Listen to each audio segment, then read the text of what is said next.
Hi, I'm David Fox. For those of you who don't know me, welcome to Kundalini Awakening Support. I wanted to talk a little bit today about the nervous system, about Kundalini and regulating the nervous system, and why spiritual awakening doesn't automatically bring peace.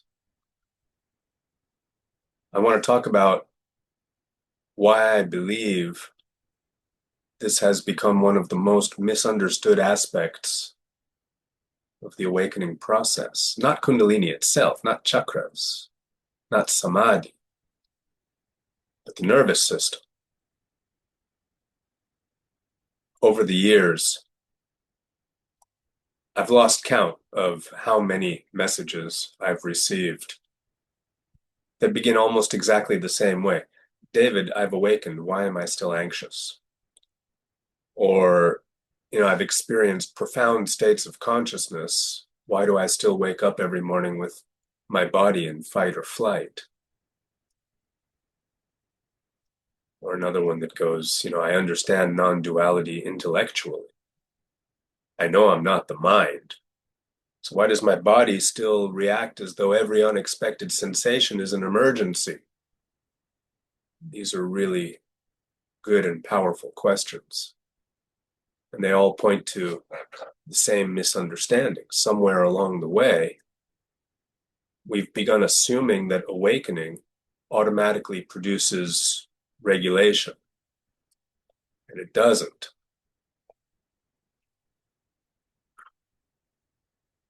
In fact, for many people, the complete opposite is true. Authentic awakening often reveals just how dysregulated we've become, or we've been all along.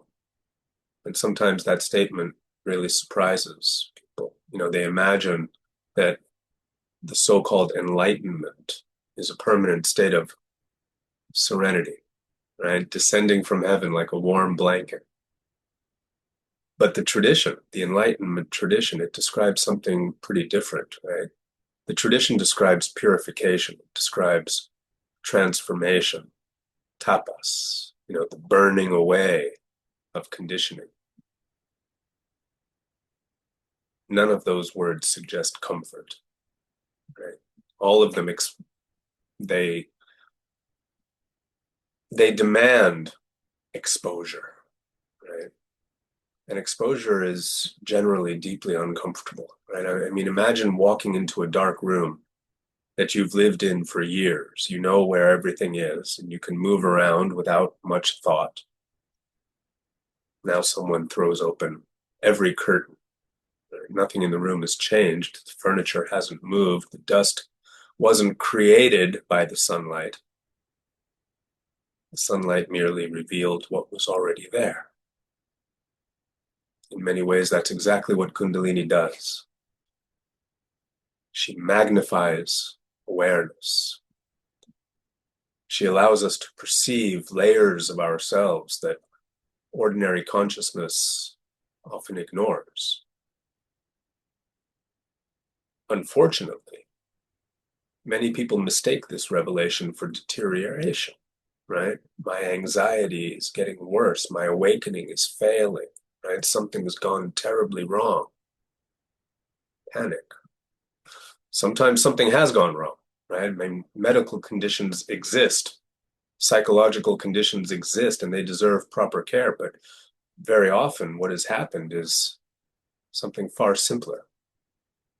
The lights came on, right? Now you're seeing your own nervous system clearly for the first time. One of the greatest gifts and challenges of Kundalini is precisely this increased sensitivity. You hear more, you feel more, intuition sharpens, your emotional responses become more immediate, dreams become vivid, your body becomes or begins communicating in a language that it's perhaps been speaking your entire life, but which you are now finally quiet enough to hear. The problem is that increased sensitivity, increased stability, these aren't the same thing, right? Sensitivity without stability becomes overwhelm. Sensitivity without grounding becomes hypervigilance. Sensitivity without discrimination becomes confusion. And the traditions understood this perfectly, which is why they almost never began with mystical experience. If you open the Hatha Yoga Pradipika, what do you see? Do you find an invitation to awaken cosmic consciousness on the first page? Oh, you find discipline, diet, conduct, asana, pranayama, purification, mudra, bandha. Again and again, the text turns to the body. And sometimes modern readers find this quite disappointing. We want transcendence. Right? Sages want preparation. They understood something that we largely ignore, if not have completely forgotten altogether. The body is not an obstacle to realization. The body is the instrument through which the realization becomes livable. Without a stable instrument, higher energies are simply too difficult to integrate. Right? Imagine plugging the electrical system of an entire city into the wiring of a small cabin. The electricity isn't evil. Cabin isn't defective. Capacity simply hasn't been expanded. It's a good analogy. A useful way to understand Kundalini. Not something that attacks the nervous system, not something that rewards or punishes us, but as an extraordinary increase in energetic capacity, and simply asking the body to grow into it. And growth takes time. One of the most heartbreaking patterns I see in our community is when someone has a genuine awakening and they begin experiencing spontaneous kriyas.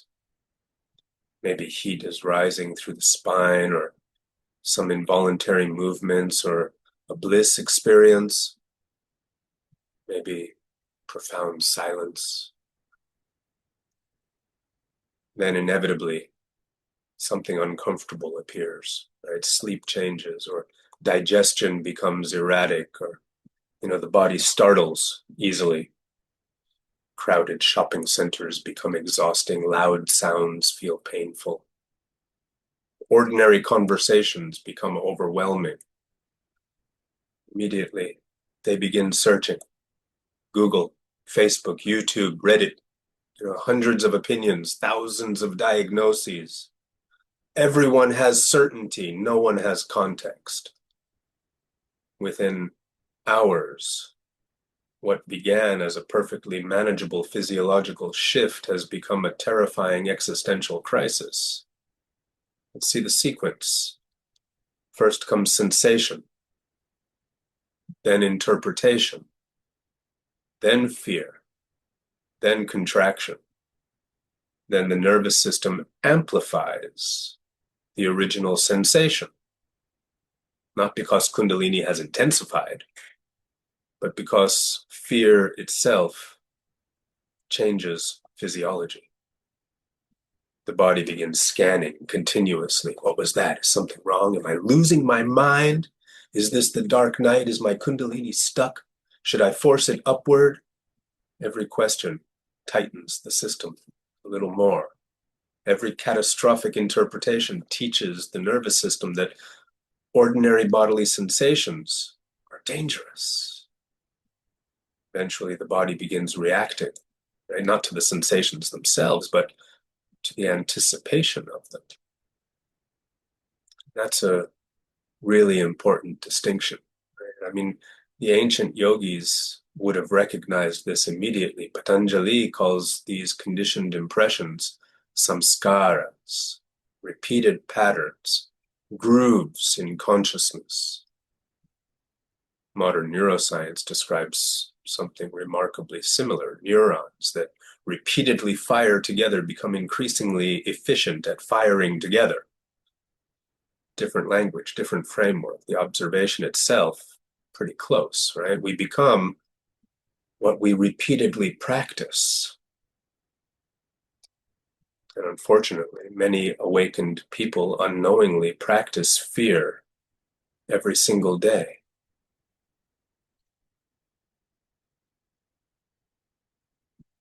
The body learns through experience, not explanation, right? Let's stay with this idea just for a moment more, because I think it's one of the most liberating things we can understand. Many people who come to Kundalini are intelligent, right? They're readers and researchers and seekers. You know, you've studied Advaita Vedanta or Buddhism or Tantra or Jung or neuroscience or trauma theory, you name it. You've studied it. Bookshelves are full. Your minds are full, right? And yet the body remains frightened. Why? Because understanding is not the same as embodiment. I can explain to you exactly how to swim. I can describe buoyancy. I can explain the physics of water. I can show you videos of Olympic swimmers. None of that teaches your body to float, right? Your body learns by floating. The nervous system works exactly the same way. It doesn't primarily learn from information gathering, right? It learns from repetition, learns from experience, it learns from consistency, learns from discovering over and over and over again. I survived. I relaxed. I remained present. I'm safe. And that's why the Yoga Sutras use the word abhyasa. Abhyasa means practice. Or it's often translated as practice, but I think that's maybe a rather limited word. It means sustained cultivation, returning again and again and again.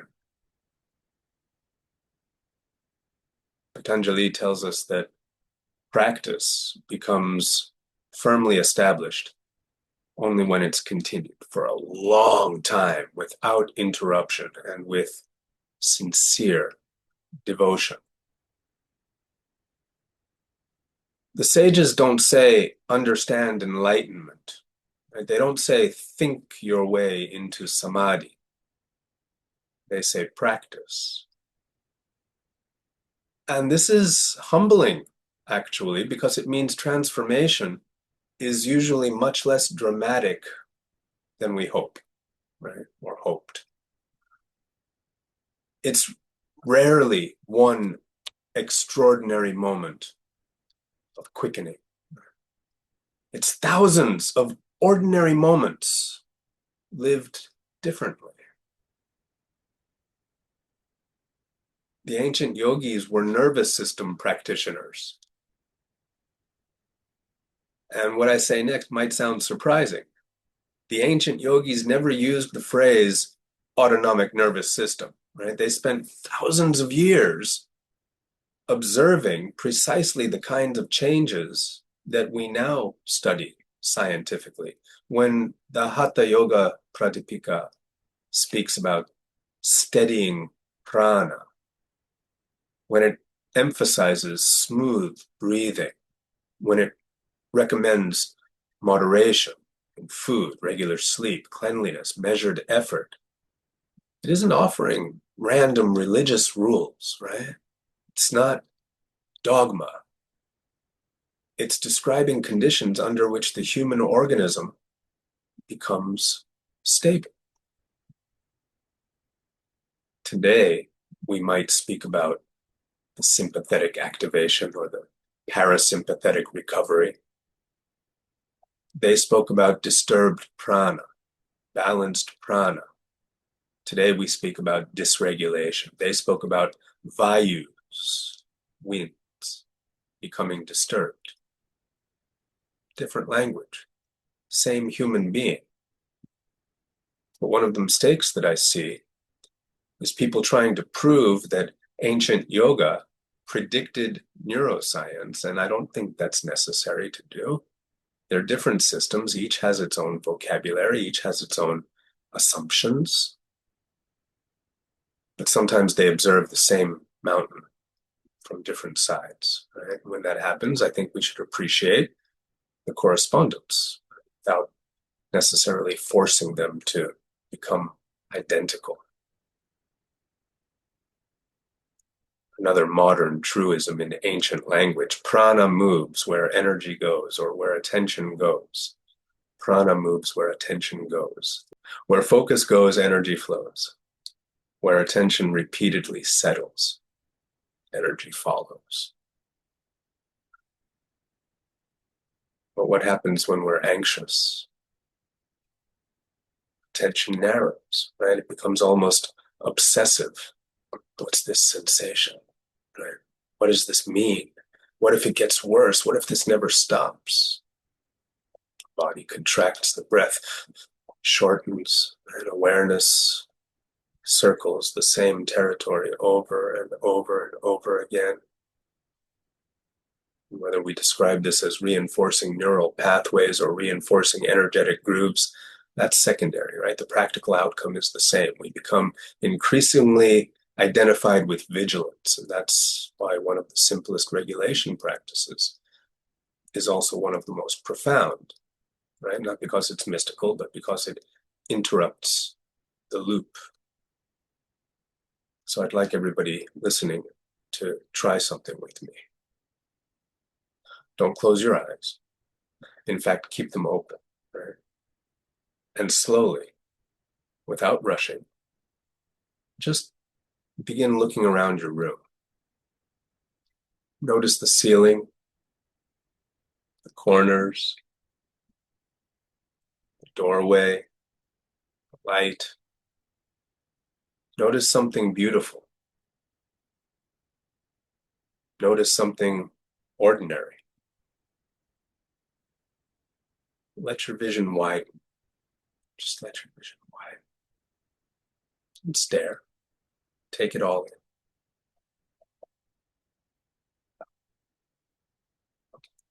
This is called orienting. From a modern perspective, orienting tells the nervous system there is no immediate threat requiring my full attention. From a yogic perspective, something equally interesting happens.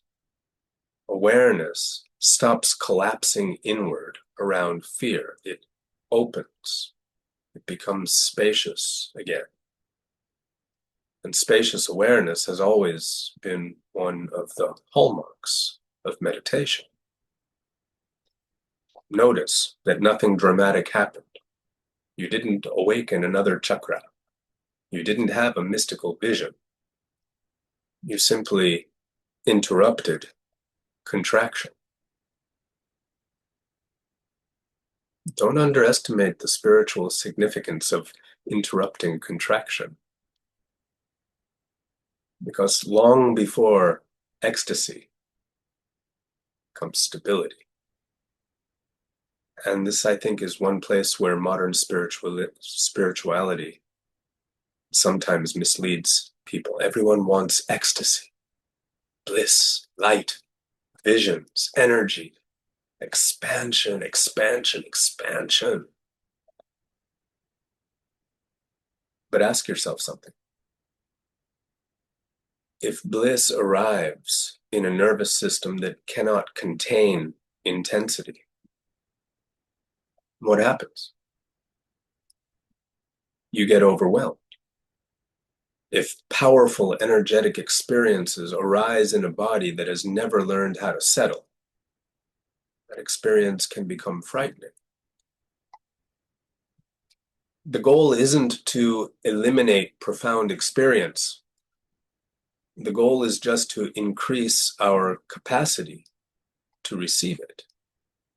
And that's why I often say, don't measure your awakening by how high your consciousness rises. Measure it by how quickly your nervous system returns to balance.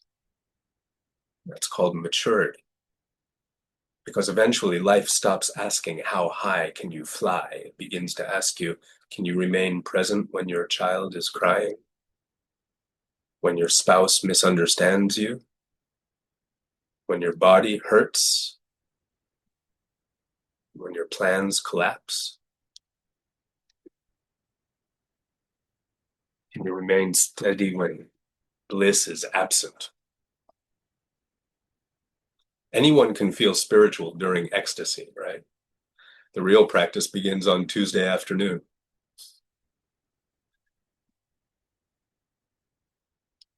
I think a lot of us have become obsessed with the crown chakra. And everyone wants the Sahasrara, right? Very few people want to be with Muladhara. But consider, what is the root really about? It's about safety. It's about belonging. It's about stability, embodiment, support, gravity. It's about home. If those qualities remain underdeveloped, then every movement upward becomes increasingly difficult to integrate. Traditionally, Tantra almost never suggested abandoning the lower chakras. It transformed them. The root wasn't something to escape. It's the foundation upon which everything else rests, right? You imagine building a temple. You spend all of your money decorating the roof while ignoring the foundation, right? We don't do that. And yet in spirituality, that's exactly what many people do. They seek the extraordinary states while neglecting their sleep or their nutrition or their movement or their relationships, right? The ordinary rhythms that allow consciousness to flower naturally. My guru would just smile at me and gently tell me to go have a good lunch or go for a walk or go rest in my room for a little while, come back tomorrow.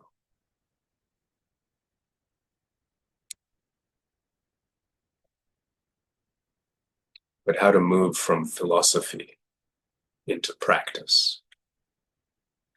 Because if you've listened to everything that I've said so far, you're probably thinking, yeah, that makes sense. Okay, good point.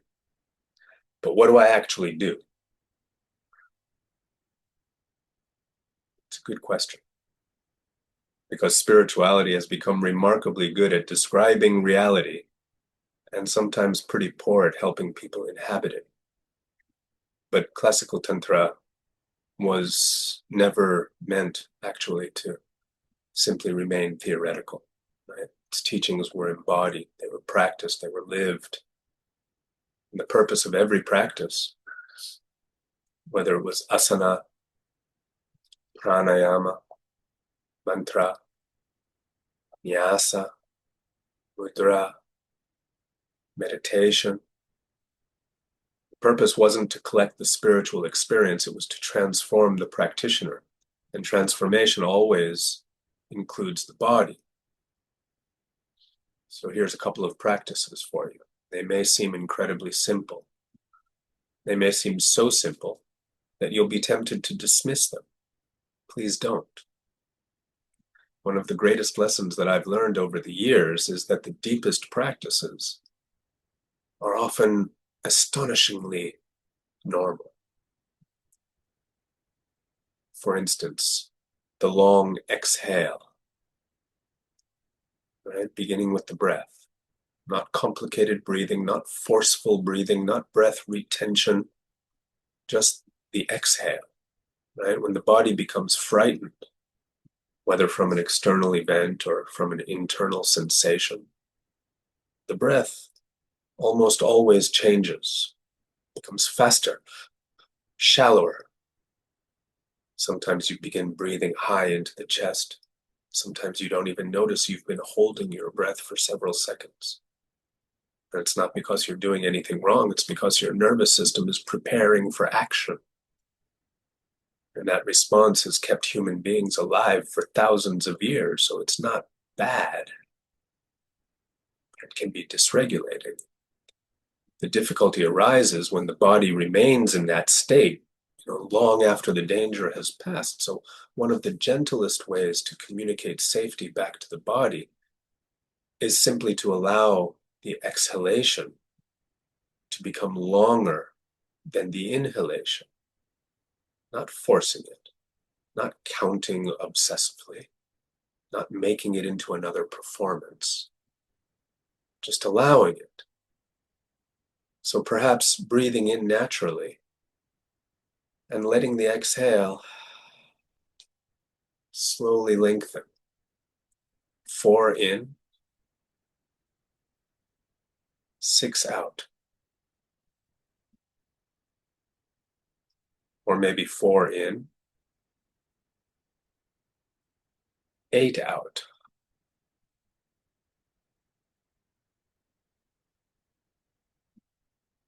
But it's not the mathematics that matters. It's the message. Every relaxed exhalation is whispering something to your body that words can't. You don't need to prepare for battle right now.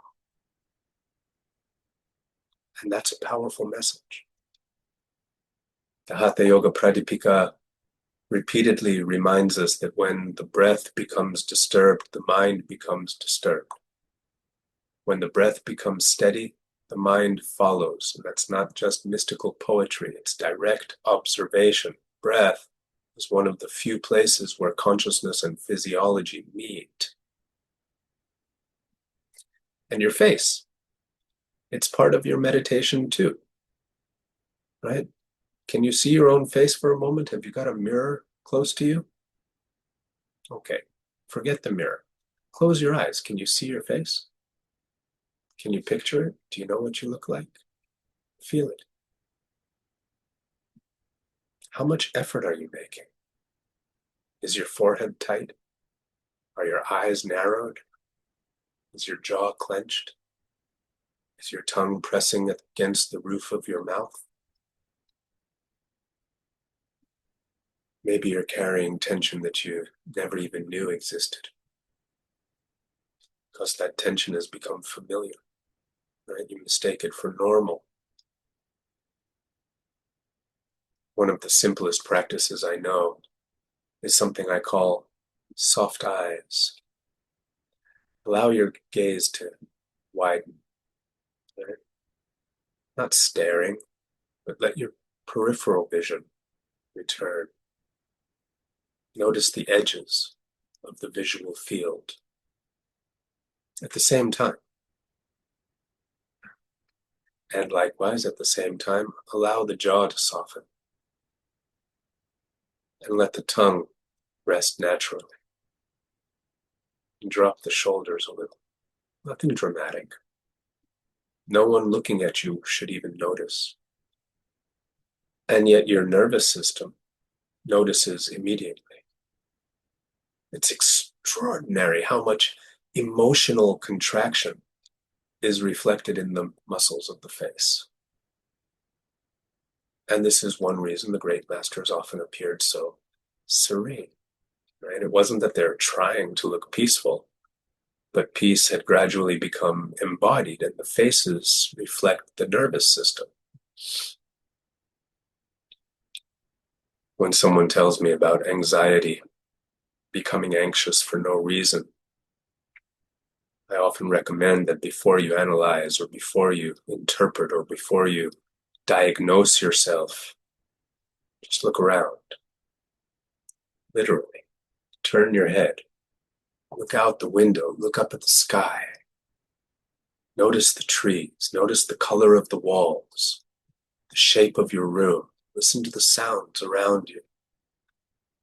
Feel your feet on the floor. Touch the arm of your chair. Orient.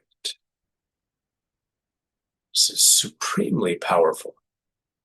right? Because as mentioned before, anxiety narrows awareness, presence expands, right? Fear says, focus only on the problem. Awareness says, see the whole field. If you've ever watched a frightened animal, you'll notice the tunnel vision. Somebody spoke about that today. Everything collapses towards the perceived threat. But when safety returns, the animal begins looking around again. Its awareness widens naturally. In a sense, right? In a sense, orienting allows us to consciously participate in that same return.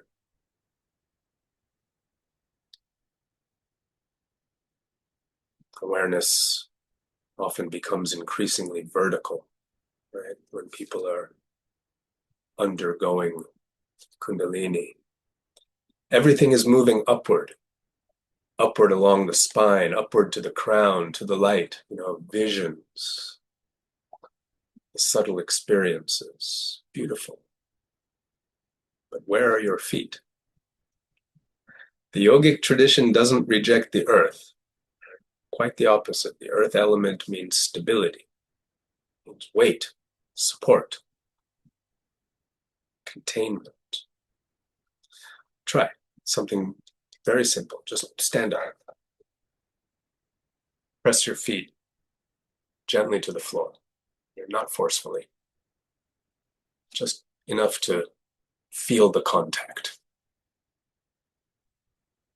Just notice that this earth has been supporting you every moment of your life without asking you for anything in return.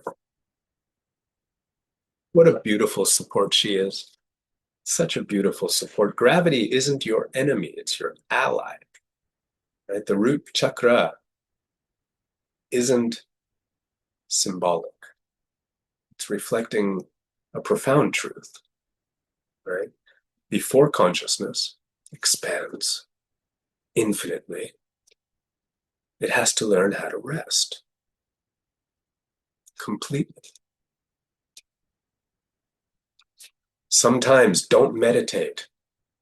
Just walk, stretch, move. One of the most unfortunate habits of modern spirituality is treating stillness as the highest virtue. Yeah, I know. I talk about still point quite a lot. Sometimes stillness is exactly what we need. Sometimes stillness is exactly the wrong medicine. If your nervous system is flooded with activation, forcing yourself to sit motionless for an hour might simply increase the awareness of distress. Traditional yoga understands this. That's why movement actually came before seated practice, right? Asana wasn't originally gymnastics, right? Nor was it entertainment. It was preparation, right? The body was invited into harmony before the mind was asked to become silent. So there are days when a 20-minute walk through nature is much more authentic spiritual practice than forcing yourself through an hour of meditation while your body is screaming for movement. The point isn't to avoid meditation. The point is to arrive at meditation honestly, right? Building capacity, not dependence. So a gentle caution. Whenever we discover a regulation technique that works, there's a temptation to turn it into a crutch. Right? I can't calm down unless I do this breathing. I need this music. I need this mantra. I need this room. I need these conditions. Source of safety has quietly moved outside of ourselves. We've lost a degree of freedom in that.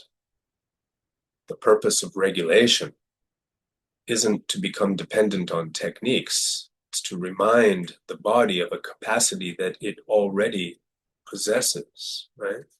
And so eventually the breath becomes natural, and the shoulders remain relaxed without thinking about them. And the voice slows by itself, and presence becomes less like something you do and more like someone you've become. Right? Genuine integration. The practices disappear because you've become that.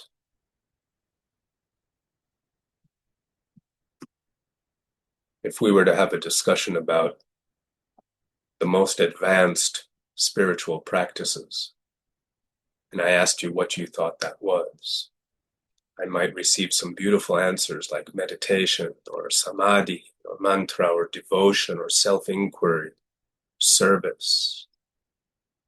Wonderful stuff. But I'd like you to consider another possibility, that perhaps one of the highest practices you could do is to remain kind while your nervous system is activated, to remain present when discomfort arises, to breathe when your body wants to panic, to soften instead of harden, to stay connected instead of withdrawing. And not because you're suppressing emotion, but because you gradually become spacious enough to contain it. That's strength. That's real strength. Not domination, not control, capacity. I think that word, capacity, beautiful word. It's one that should definitely be in the spiritual vocabulary, because Kundalini is continually asking one question: how much life can you lovingly contain? She doesn't ask how many visions you've had. She doesn't ask how many chakras you have awakened, how much Sanskrit you've memorized. How much life can you contain without closing your heart?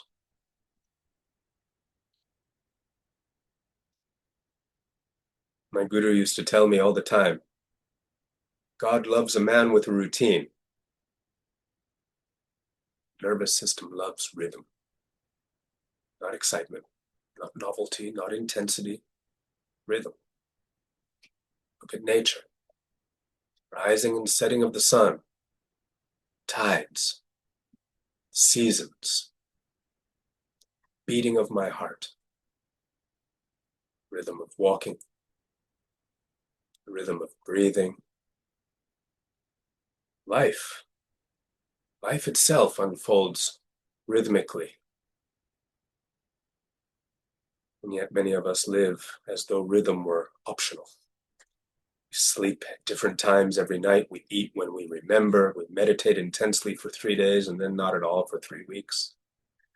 We binge on spiritual content for 6 hours and then wonder why we feel overwhelmed. The nervous system has no idea what to expect. And one of the first things that uncertainty creates is vigilance. Right? The body can't predict its environment, so it begins preparing for every possibility. And that preparation feels like anxiety. It feels like restlessness. It feels like hypervigilance. The yogic tradition understood this profoundly, which is why spiritual life was never simply a collection of practices either. It was a way of living. There were times for waking, and there were times for eating, times for practice, times for silence, times for service.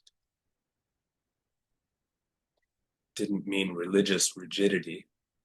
It was intelligent physiology. The body relaxes when it begins trusting what comes next.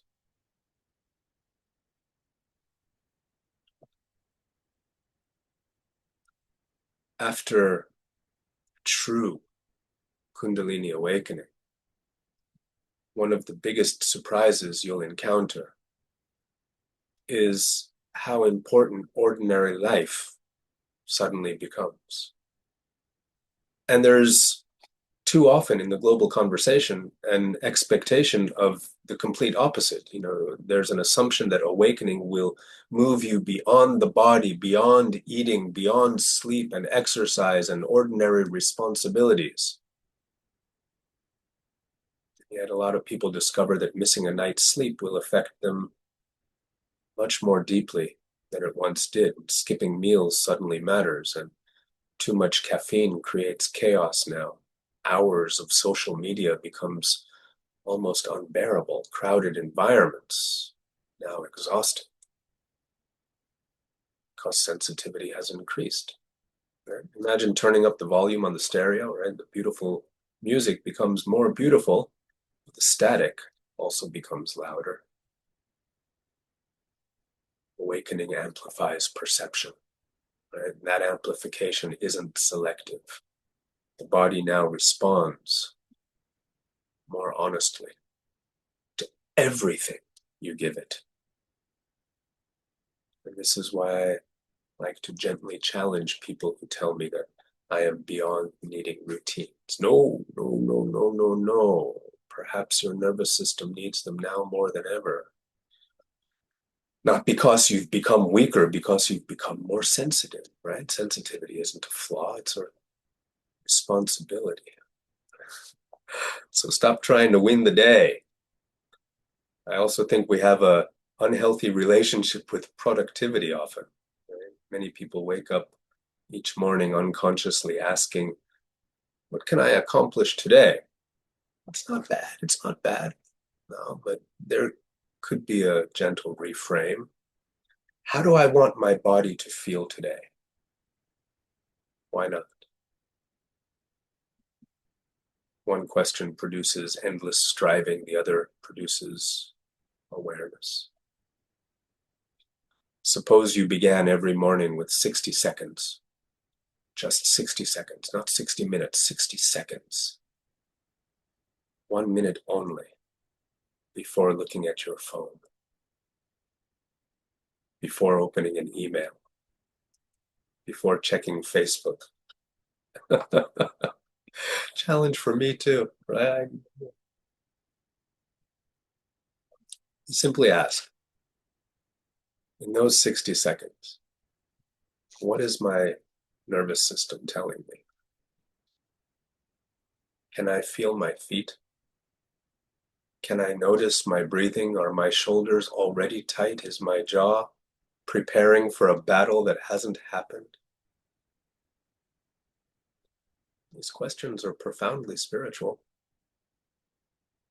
because spirituality begins with awareness, not improvement, awareness. You can't transform what you refuse to notice, right?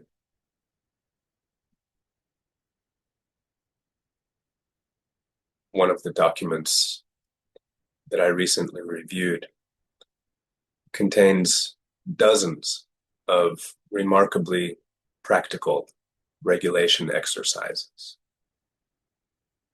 Some took 30 seconds, some took 2 minutes, some took less than 10 seconds. And at first glance, they seem almost disappointingly simple. But that's exactly why they work. We often imagine transformation requiring extraordinary effort, but the body doesn't change that way. I mean, there are some efforts that transform it that way. But it most often changes through tiny corrections, repeated consistently. Suppose every few hours, you simply remember to do one thing. Lengthen the exhale, or soften your jaw, or look toward the horizon for 20 seconds, or stand up and feel your feet, or gently hum for a few breaths. None of these practices are impressive. None would attract 1 million views on YouTube, but performed hundreds of times over weeks or over months, they begin changing your baseline. The goal isn't to calm yourself after you've reached 10 out of 10. The goal is to stop living at an 8. And that's a different strategy. Right? Instead of constantly recovering from overwhelm, you gradually reduce how overwhelmed you've become in the first place. That's regulation. Right? The body keeps asking you one question. Am I safe? One single biological question. It's not philosophical, it's not metaphysical, it's physiological. The body isn't asking whether you've realized Brahman. It isn't asking you whether you've read the Upanishads. It isn't asking you whether you intellectually understand non-duality. It's asking, can I soften now? When the answer becomes yes, healing begins. Notice that almost every regulation practice communicates safety. Right? The long exhale, safe. Soft eyes, safe. Relaxed jaw, safe. Steady walking. Gentle humming. Feeling the support of the chair beneath you. Safe, safe, safe. Touching the earth with bare feet. Safe. Even the traditional yogic greeting of placing the hands together at the heart, whether consciously intended or not, creates a gentle pressure across the palms, slowing movement, centering awareness. Body recognizes safety long before the intellect interprets it, explains it. Too often, people become hyper-aware of every sensation, every twitch, every pulse, every vibration, every shift in temperature, every emotion. And at first, these tingles seem spiritual. Eventually, it becomes exhausting. And there's an important distinction between awareness and monitoring. Awareness is open. Monitoring is contracted.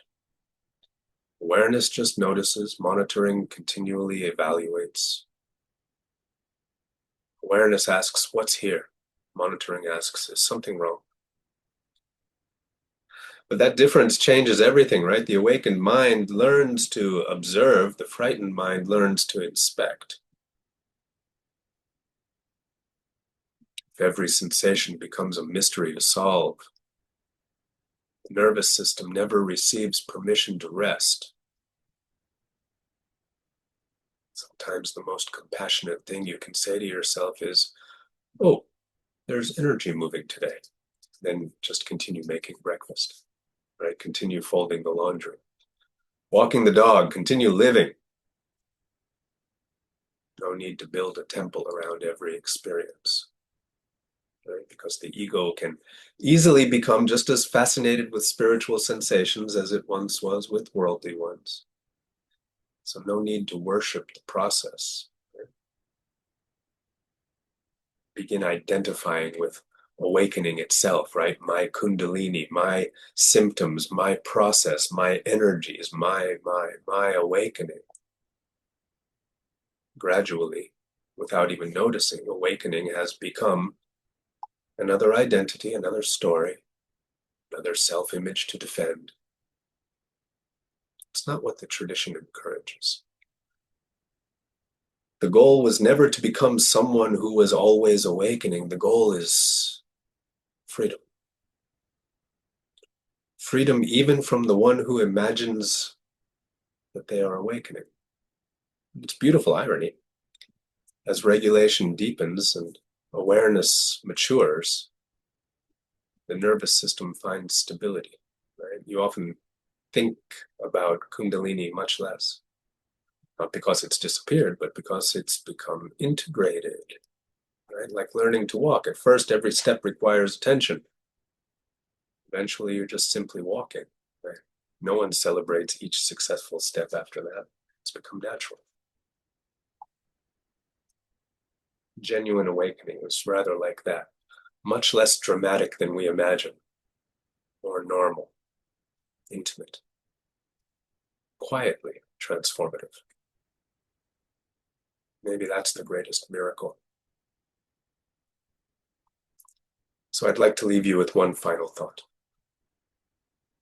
That's not about Kundalini, or about chakras, or about mystical experiences, but about what I think genuine spiritual maturity actually looks like. Because I think we've inherited a very strange picture of enlightenment. I mean, we imagine often someone who is always blissful, always smiling, always radiant. Nothing disturbs them, nothing affects them, almost superhuman. I've spent my life around spiritual practitioners, some extraordinary people, some not so much. And the ones who left the deepest impression on me, they all shared one quality. They all felt very safe to be around. Not always exciting, not always dramatic, sometimes. Definitely safe. You could breathe around them. Didn't feel judged. Didn't feel hurried. They weren't trying to impress anyone. Their presence itself was regulating. Long before I knew anything about neuroscience, I noticed something happening around these people, in myself. My body, my breathing was slower. My thoughts were quieter. Body relaxed without even trying. We could call it grace. We could call it co-regulation. I don't know. Different description describing same aspect, same mystery. Because a deeply regulated human being changes the nervous system of everyone nearby without even saying a word. The Buddha would always say, hey, just sit there. Just be quiet, you'll be fine. And that's one reason satsanga has always been so important too. Right? Satsanga. It's translated as being in the company of truth. Absolutely. And truth isn't just philosophical. Truth becomes embodied. The nervous system recognizes authenticity before the intellect has even finished forming an opinion about it. How often have you met someone who spoke beautiful words about love while your whole body quietly whispered, hey, something isn't right here? Now, how often have you met someone whose words were very normal and yet left you feeling profoundly peaceful? The body knows. It's always known. Which brings me to something I believe needs to be said quite openly. Many people use spirituality to avoid embodiment. Right? It's uncomfortable to admit, but I think it's true. Someone says, I know I'm not the body. Wonderful. Then why are you ignoring it? Someone says, it's all consciousness. Beautiful. And consciousness includes digestion. It includes sleep. It includes relationships. It includes grief. It includes your nervous system. The great mistake of spiritual bypassing is imagining transcendence means exclusion. It doesn't. Nothing is excluded. It's included. Emotions aren't left behind, they're illumined. Right? The personality isn't annihilated, it becomes transparent. Tantra understands this. Nothing is rejected. Everything is sanctified. Everything becomes an expression of Shakti. Not just meditation, not just mantra. Everything. Preparing a meal, walking slowly, listening deeply, breathing consciously. These aren't distractions from spiritual life. They are spiritual life. So if someone asked me, David, what should I actually do every day? My answer might disappoint them because it isn't dramatic. Morning, before touching your phone, sit quietly for 1 minute. Feel your breathing. Feel your body. Ask yourself one question. Hey, how do I feel today? Not what am I thinking?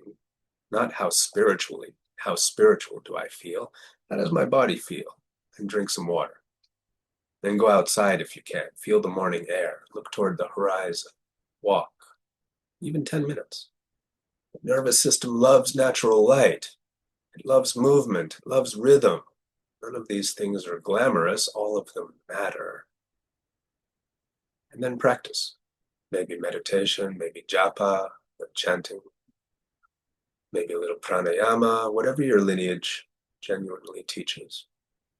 Not because you're trying to manufacture an experience, but because you're cultivating relationship. Relationship with yourself, relationship with the divine, relationship with reality exactly as it is during the day. Pause. Not because you're overwhelmed, because you're treating yourself before you get overwhelmed. This is something I wish more people understood. Don't wait until you're drowning before learning to swim. Every few hours, just simply check in. How's my jaw doing? Can I soften it? How are my shoulders doing? Right? Can they drop? Am I breathing? Can my exhale become just a little bit longer? Can I look out the window for 30 seconds instead of staring into the computer screen? Can I feel my feet? These tiny, tiny interruptions. They gradually become a new way of living. Then in the evening, downshift deliberately. Modern life asks the nervous system to sprint until the moment the head touches the pillow. And we're surprised when we can't sleep. The body needs a bridge, right? Lower the lights, reduce the stimulation. Read something nourishing, stretch, walk slowly, offer gratitude. Let the day finish before asking yourself to sleep. Again, nothing dramatic, just rhythm.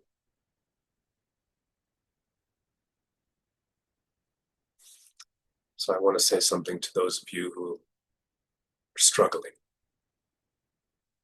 because I know some of you are. Some of you are frightened. Some of you feel isolated. Some of you have been told you're broken. Some of you have been told you're enlightened. Some of you have been told you're mentally ill. Others have been told you're ascending to the fifth dimension. The internet has an explanation for everything. Far too many explanations. But if you remember nothing else from today's talk, remember this. When overwhelm arrives, do less. Do less, not more. Don't immediately search for another teacher or another diagnosis, another energy reading, another explanation. Just pause. Feel your feet. Lengthen the exhale. Look around the room. Relax the jaw. Drink some water. Go outside. Walk slowly. Allow your body to discover that this moment can be survived before your mind insists on trying to solve a problem. One of the greatest gifts you can give your nervous system is refusing to treat every sensation as a crisis. Sometimes energy is just moving. Sometimes old conditioning is simply leaving. Right? Sometimes you're just tired. Discernment means learning the difference.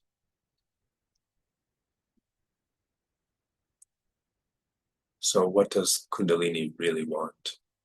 What's she really asking? Shakti doesn't want in the way human beings want, but she is continually inviting us into greater capacity, not greater intensity, greater capacity,